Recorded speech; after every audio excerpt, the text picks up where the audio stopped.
All right, tonight's strategy, ladies and gentlemen, we're going to talk about the strategy to get a charge off deleted from your credit report. Now, a lot of you have heard many gurus talk about many different strategies that you can use potentially to get charge offs deleted. So, we're going to talk about the incorporation of a 1099-C in your charge off strategy and how to correctly use it. So, I made a strategy. And this is the strategy we're going to go over. So this strategy is called the charge off.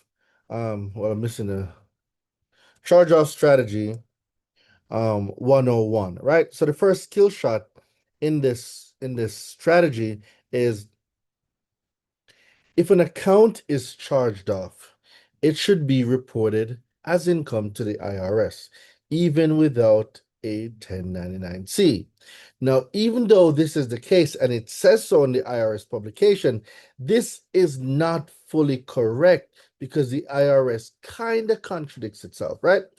And if it's used incorrectly, it can get your client in trouble. So if you're a credit repair company, it can get your client in trouble. It could get your dispute thrown out if you're doing it for yourself and destroy credibility in court if you decide to sue. So what the IRS actually says, right, under IRC, that's Internal Revenue Code, Section 61A11, right, cancellation of debt equals a taxable income. But under 26 CFR, Code of Federal Regulations, 1.6050P-1, a creditor is required to issue a 1099-C only after an identifiable event such as debt cancellation, expiration of the statute of limitations in some cases, settlement, or a decision to stop collection. A charge-off is not an identifiable event of cancellation. So that's the key leverage point here, right? So let's dive into the strategy a little bit more. So instead of you saying, I reported it to the IRS, delete it, you want to position yourself with a better angle. So you want to go from the angle of, all right, your reporting and tax treatment are inconsistent, inaccurate, and legally defective, right? So core legal argument strategy here is that the charge off does not equal to a debt still owed, accounting versus legal reality.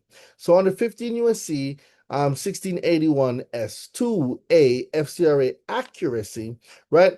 If they charge off the account, meaning they written it off as a loss, but still reporting a balance and collecting, that's pretty interesting, huh? So what you can do is you are going to challenge, right? Is this a real liability or an accounting write-off? So that's what we're challenging now. Is it a liability? Is it still owed? Or is this being reported as an accounting write-off, right?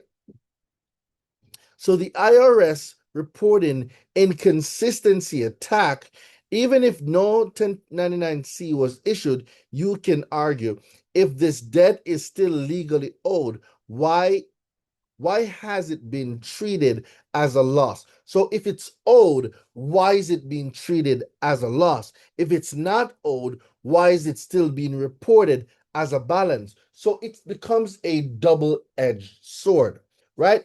This creates a legal contradiction where the tax side equal potential loss or write-off, well, the credit reporting side is equal to active liability. So which is it? So that inconsistency is the weapon that we're using, not the 1099-C itself, is the inaccuracy, inconsistency between the reporting where the legal point is concerned, where we're talking about the tax side versus a potential loss or write-off, or the credit reporting and the active liability.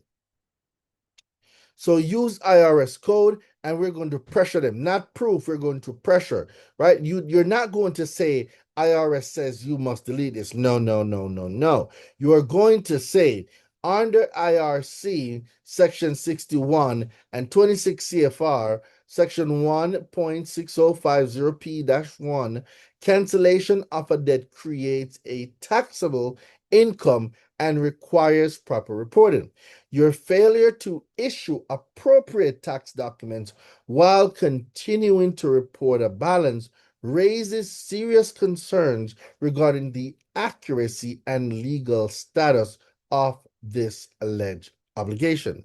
Now, if you're forcing them to explain, right, these are some of the things that we want to be explained.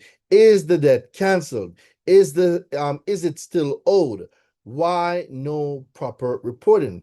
So we're combining that now with UCC, the collection law, FDCPA 12 CFR 1006.34. That's going to be our like 1006. Yeah, we'll use the entire FDCPA, right? That's going to be our legal edge. And this is your power play, right?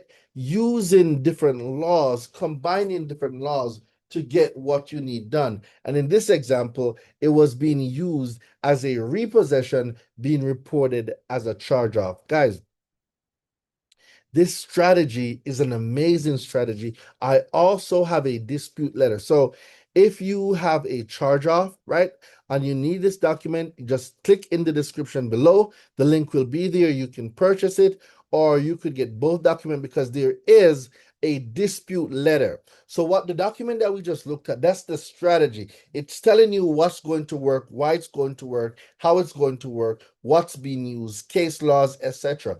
Right? And then the dispute letter now has the complete dispute of what you're going to send to the CRA and the creditor to get your charge off deleted. Remember, if it cannot be proven in 30 days to be accurate, verified, or validated, it must be deleted in accordance to 15 USC 1681 I-5. All right. So if you want these documents, click in the description below. You will be able to find them there. Go get your charge offs deleted and never have to worry about a charge off again.